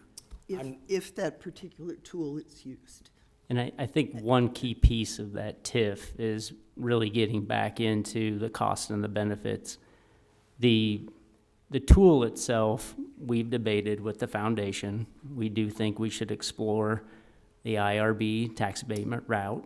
I'm not saying we're not doing, one or the other, but I think we should put it on paper so the governing body and the community can see those two tools side by side. Tax increment finance is also going to take the school district and the county and the city to agree with. That has its own set of political challenges we've talked about in the past, much like the RHID did recently. IRBs are at the control and discretion of this governing body, and it would include the city, the county, and the school district's revenues for a 10-year period. TIF allows it for up to 20. So those are the two tools. That's briefly how they work. You can evaluate both of those and bring back that data for you all to consider. And will that be in part of the financial evaluation for STAR and all of those? Well, STAR and CID really won't involve that level of analysis, but in our talks with the foundation, packaging district boundaries for all tools and having comprehensive cost benefit for all tools at the same time would be desired. They are on a tough timeline with STAR bonds, and we're going to try to accommodate that as much as we can. I don't know if we'll have all the data for the other tools but we will definitely have it for the star. Yep. Commissioners, any other questions, or can we move on to public comment? Sure. Greg, thank you very much. Thank you. Sounding a little bit like a broken record here tonight, but is there anyone who would like to make public comments regarding item D, the resolution of support for the Edge District? And I have a feeling not many people signed in advance, but if you have not, please, following your remarks, sign in at the dais. Yeah, I'd be happy to. Good evening, Commissioners. I'm Grant Hill, Deputy Chief of Staff at Kansas State University. I live at 1604 Green Valley Circle, but really I'm in Anderson Hall more often than my actual home. I am here, another purple person, on behalf of K-State in support of the 3.0, Edge 3.0 project, and to request the City Commission to allow additional cost-benefit analysis to be completed and review the concepts that were presented this evening. I first want to thank the city staff, the state of Kansas, for helping us get to this point. There's more to be done, and so we appreciate their partnership up until this point. The EDGE initiative really builds on years of steady progress in Manhattan, and just when the chamber was here recently and at their growth summit talked about some of the recent successes of the community, and EDGE 3.0 will help build and accelerate that over the decades to come. It's important to note that the KSU Foundation is taking on the risk and the debt in this project, and they're proposing to share the future tax revenue growth that does not exist today to help finance the infrastructure that unlocks new development opportunities. Our current tax base stays in place. The city doesn't have to draw down the economic development funds, and those tools remain available for other priorities and other developers that would like to unlock those tools. Going back to the initial construction of the North Campus Corridor, now the Edge District, many longtime businesses in Manhattan benefited from that initial construction. Blueville, Central Mechanical, Manco, Larson, Midwest Concrete, CBS Manhattan, McAllen Gordon, and many others benefited from that initial investment. And we think that the future is bright for Manhattan businesses. And if this project continues down that pattern, local companies will benefit from the local work that will help support future local jobs. So what is the impact for Manhattan? We see some jobs that will be growing. Initially, there will be some construction, but how do we create those permanent jobs? And it's this district that will build it out.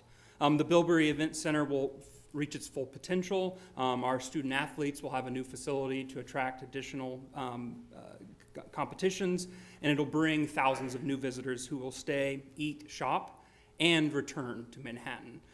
To check out something else in our community. And these visitors will want to come back, and hopefully some of them are learners that will be taking some K-State classes to live here more permanently. We see that the tax revenue of new buildings will mean new property taxes for the city, county, and school district that are not being collected today. And visitors and new businesses will generate sales tax that the community isn't collecting today. K-State needs modern facilities to attract students, faculty, staff, and industry partners. Manhattan needs amenities that help attract businesses and young professionals. These projects strengthen both efforts and help Manhattan stand out among cities around the region. Thank you for your time, and I appreciate the consideration tonight. Thank you, Grant. Anyone else who would like to make any comments?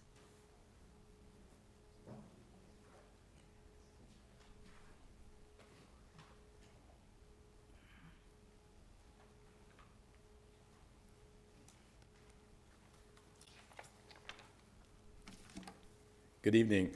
My name is TJ Vilkanskis. I live at 3417 Vanesta Drive. I apologize for my casual attire, hoping to catch K-State beat Baylor here later. So my company, Back9 Development, I've owned that for about 14 years now. It's a small, privately owned development company. We build custom homes. We own multifamily units, and we're in the process of building a hotel in Aggieville. I think that background is important because in many ways I would be considered a competitor to a project like this, particularly Champions Gate. I am here today to give my 100% support for the project that the foundation is attempting to do. It is good for Manhattan. I've lived in this community and called it home since 1982. We are at a point in our community where we need to see significant growth to help with the stress that we have on our property taxes. The incentives, or the alphabet, as Commissioner Morrison refers to it, are consistent to what I see requested in other communities around the state that I'm in. They are consistent with the need to have them to get projects accomplished and completed. We oftentimes think about the short-term implications and we don't think about the long-term implications. By doing a project like this today, what does it mean for our community in 20 years, in 10 years? I know Commissioner McCullough sat on the commission in 2013 when we approved an incremental property tax abatement for Civics Plus. At that point in time, I believe we were earning about $5,000 a year in property taxes, and today we are earning over $350,000 a year in property taxes. This, on a much larger scale, will be something similar to that. Unfortunately, sometimes the decisions we make today, they happen a long time in the future, but that's what we have to be here to do. I'll wrap things up by saying, I look at the foundation as another private developer, right? If they weren't the K-State Foundation, would we not be bending over backwards for a project that was $294 million in our community? Would we be concerned with the $50 million that we put in the streets if it was an outside developer? If the foundation sold the land and an outside developer came in and requested these same types of things, would we not be jumping for joy that we're seeing this kind of investment in our community? I like seeing this thing forward. I want to see what they propose, so I'm in support of advancing this forward. If it is not the foundation doing this, then who? Thank you. Thank you, TJ.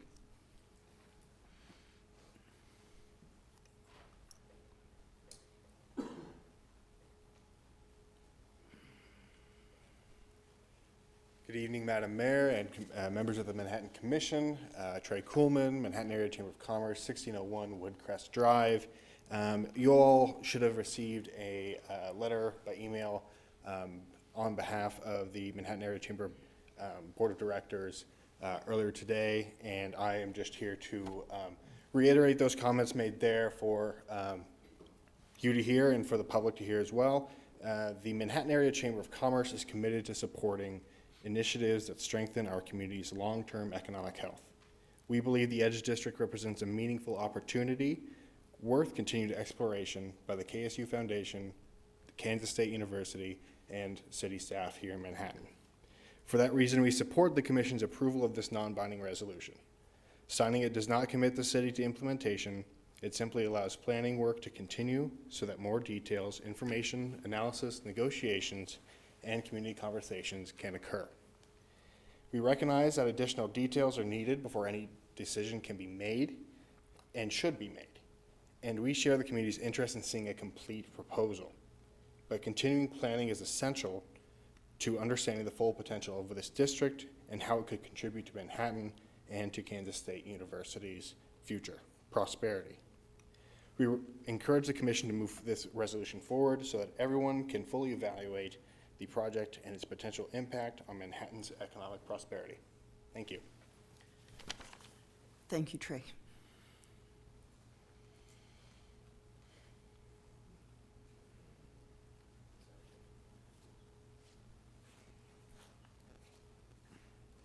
Amber Starling, 408 Houston Street. No grand vision of redevelopment is ever perfect, but I do want to thank the foundation for their presentation and recognize that it is the tip of an enormous iceberg of effort. One of the things that caught my eye in the plan is a positive impact in visitors and bed tax and how that will interact with the current landscape. This is intricately interrelated. Bear with me. In the 2025 CVB annual report, I saw a very interesting trend. Estimated visitors last year down 1%. Hotel bed tax up 2%. Short-term rental bed tax up 17%. Isn't that odd? So I asked myself, what was pulling the data set? And I found it. In the same year, the number of Airbnbs in Manhattan went from 421 to 499, an increase of 18.5%. I'm obsessed with data because it tells the truth. What this data tells us is that short-term rentals are double competing. They're gobbling up long-term housing while cannibalizing hotel revenue. Hotels like these. As an affordable acquisition, workforce housing gets hit first. According to the last housing study, we already needed 950 workforce housing units. I don't think I need to describe how 499 Airbnbs affects that demand. Hotels are not perfect, but they're healthier for a city's infrastructure and its residents. Hotels centralize work, providing a more reliable job than the gig economy. Workers are W-2 employees covered by general liability and, importantly, workers' comp. And their taxes are factored into their pay, which is a great expense for those employers. Hotels are accountable to guest safety, especially with regards to sprinklers, evacuation routes, and egress, again at great expense. But presently, hotels are forced to compete against short-term rentals who aren't held to the same employment or safety standards. Guests accept risks that they're not aware of, and residential streets are degraded. Loud guests and high traffic detract from everyday life. Everyone loses. Mr. Vilkansakis' hotel makes 14 hotels in Manhattan. The Edge hotels are 15 and 16. That's fierce competition amongst giants, but not competition at all when short-term rentals don't have to pay by the same rules. Make no mistake, alphabet soup taxes, which are taxes not yet collected, are still a city investment. I agree with you. And if we do decide to support this district, we must more than just hope that it succeeds. We have to set them up for success. Our current conditions are a policy choice. Part of this equation could, arguably should be, to regulate short-term rentals in an effort to fill these hotels, free up workforce housing, safeguard guests, and improve residents' quality of life. Thank you. Thank you, Amber. Is there anyone else who would?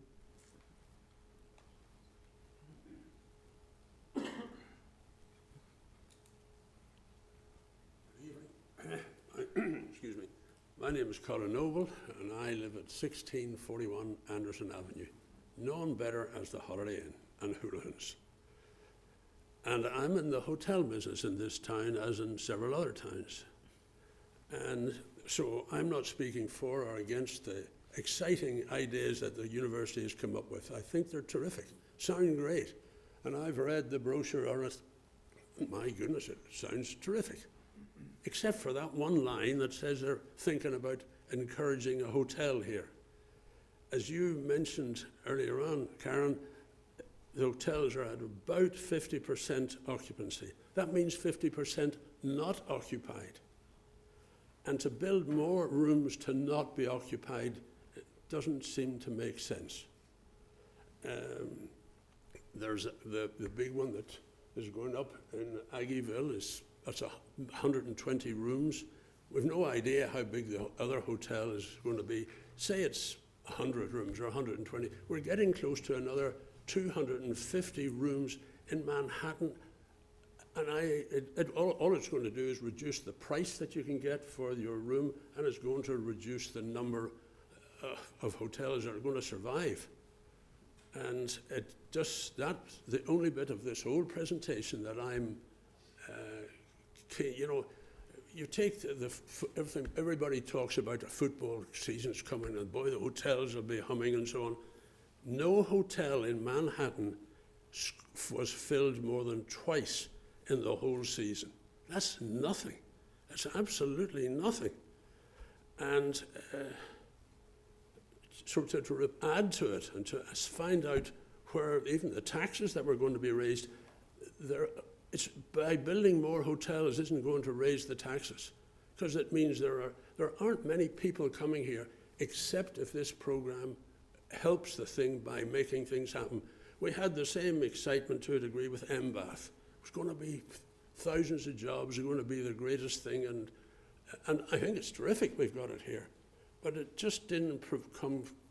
I think that I would be cautious about anybody risking putting money into a hotel, and I don't know why you'd want to do it in Manhattan. Why do you want to do it? Because we haven't got enough hotels? We've got plenty. Because they're not of a good enough standard? You're in rural Kansas. You don't get the super hotels in rural areas. It's ma and pa's coming to watch their children play football or whatever. What we've got, the mix we have at the moment is pretty good. And it'll be interesting to see where this goes. And I would just preach caution on where we are with any more hotels in Manhattan. Thank you, Colin. Please sign in. Sign in. Okay, sorry.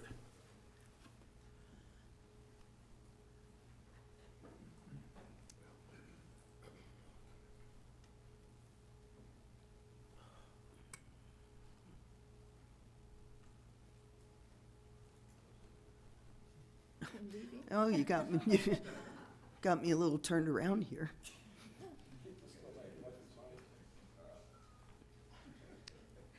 Is there anyone else who would like to make any public comment?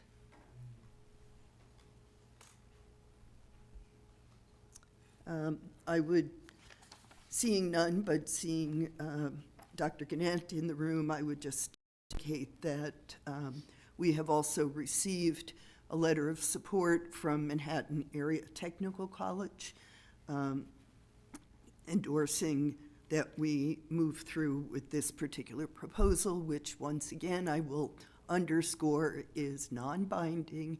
It's an opportunity to get more information, more detail about the cost and benefit of these investments. So, is there anyone else who would like to make a comment? Going once, going twice? All right, I will now close public comment on this item. Commissioners, do we have any additional?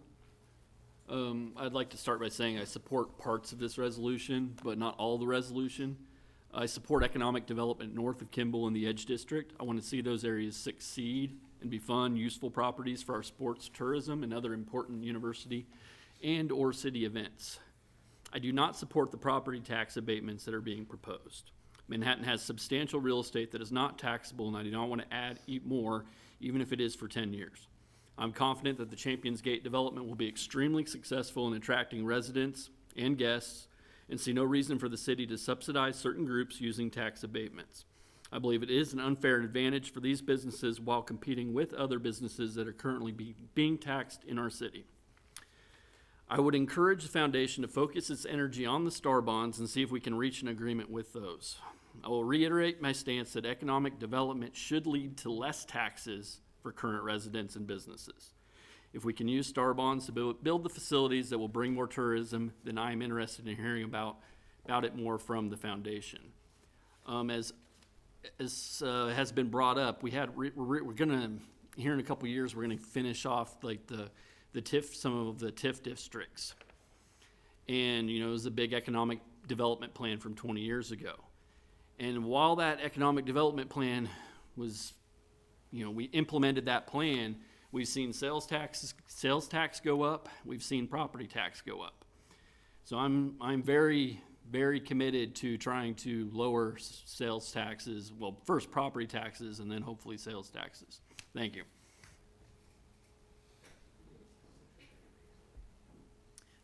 Well, two things. One,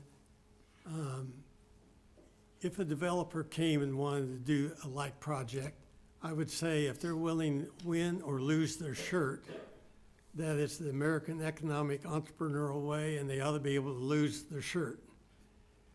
My caveat here is where I've struggled is the foundation as an adjunct to the university being an economic driver.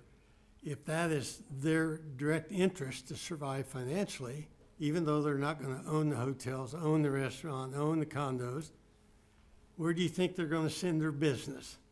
Now then, there may be plenty of excess to take care of all the others. I don't know that.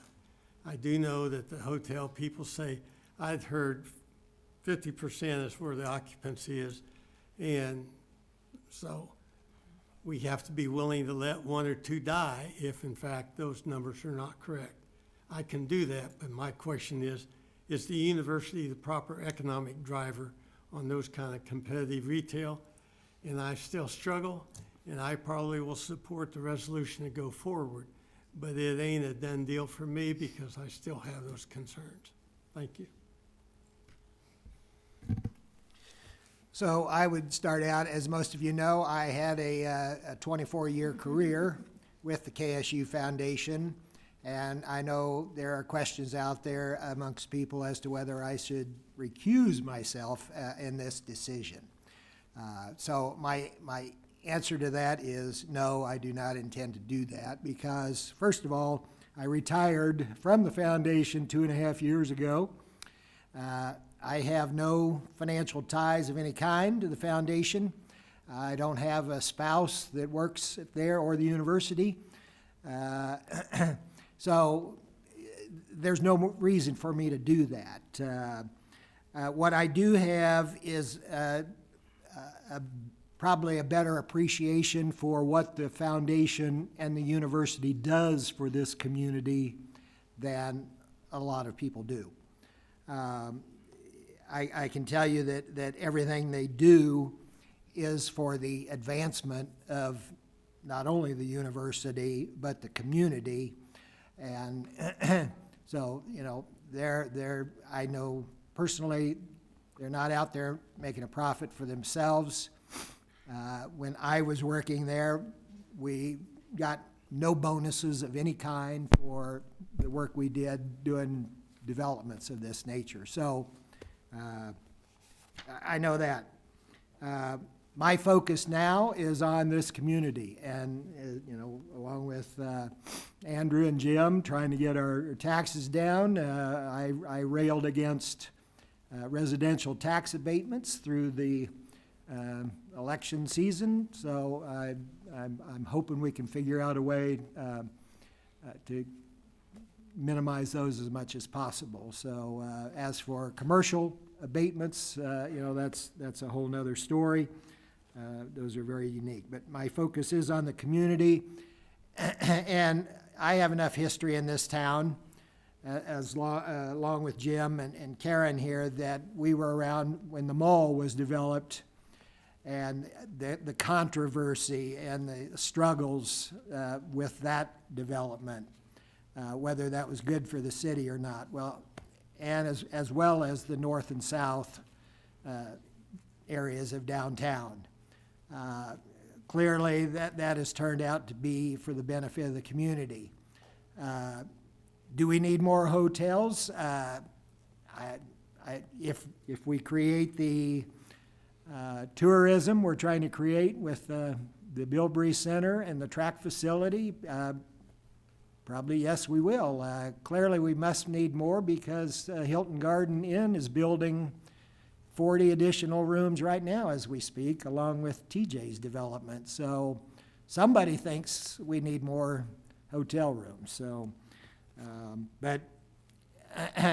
so the mall, the north and south development, Fort Riley Boulevard, was another very controversial, and that's been a great community addition. So I want to see more numbers, as I said, on this, but I think this is one of those opportunities that a whole lot of communities would like to have in front of them.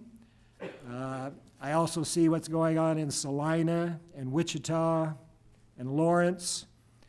I'd like to be able to compete with those guys, so I'm hoping we can do that.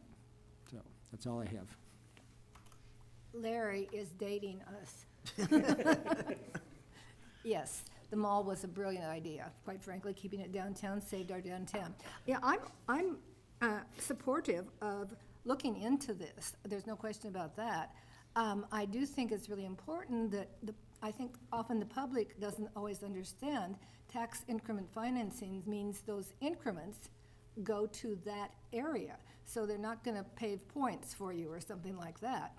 So we'll get all the numbers, we'll look at what's coming, we'll look at the what you can advise us on the equestrian thing, which I do think is a winner. And we'll look at the other hotels. We have to protect, what we've got. And I don't mean we should stagnate, but we have to make sure that those hotels and restaurants are viable. I was very disappointed when St. Gilmore moved out to the Edge District, because there were a lot of people who went to lunch downtown. And so, you know, it was kind of a negative for that area. But, yeah, go for it. I have a couple of comments also. I think we need maybe some clarification about this abatement that Andrew referenced, because we will be getting a tax increment from date one. And I believe that the increment that is subject to capture, particularly in the Star Bond, is primarily the 6.5% of our tax that goes to the state. Is that correct? With industrial revenue bonds, there is the option to get into an abatement. With tax increment finance, they're going to pay their taxes. You're just going to capture them and use them back within the district itself. I think what Mr. Willems was speaking to are the ancillary benefits of $200+ million being invested in your community. They'll be able to highlight the period of time under construction benefits back to the city. The sales tax, 0.95%, the 0.5 that goes for economic development, recovery and relief, 0.2 for streets, and the 0.25 for park and rec, those will continue to grow and be captured, and we'll be able to use those within the community. This project will not receive that cash. Our 1%, it would. So there are different ways to look at the revenue streams. That's why those cost-benefit analysis will be so helpful per tool for you all to see what would be coming in to the city and what would be staying within those districts. The other comment I'd like to make is a personal one. Many of you know that I spent my career as a freelance consultant and a long-distance employee of a company. I ended my career with a company in North Carolina. I do see the value of both the hotel and restaurants in this area, given the growth that is projected in the research facilities, given that NBAF is going to be operational. People will be able to walk to their laboratory and then return to that hotel or return to those restaurants in the evening.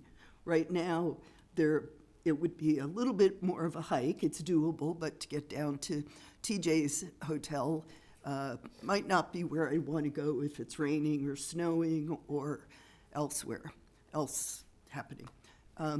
I myself have spent probably a couple of years of my life in hotel rooms, and having that convenience of being walking distance to my place of employment and to have a place to have an adult beverage at the end of the night was much appreciated. And so I would that's my tick of support there. I will, at the risk of sounding, I will again reinforce that this is merely a resolution of supporting the ongoing investigation and research necessary to move this project forward. We are not approving it tonight. We are not committing ourselves to spending money or to supporting anything else other than ongoing analysis. So with that being said, is there a motion to consider resolution number, no, it's 021726C. Mayor, I would move to approve the resolution 021726C indicating support for improvement of Kansas State University amenities and further development of the Edge District. I'll second that. Chelsea, would you please call the roll? Commissioner McCullough? Yes. Commissioner Fox? Yes. Commissioner Morrison? Yes. Commissioner Von Lintel? Yes. Mayor Adamchak? Yes, Motion carries 5-0. thank you. I move we adjourn, unless Let's just see if Danielle has any. Danielle has something for us. I do not have anything for you this evening. Thank you. Thank you. I will second. All in favor, please say aye. Thank you all for your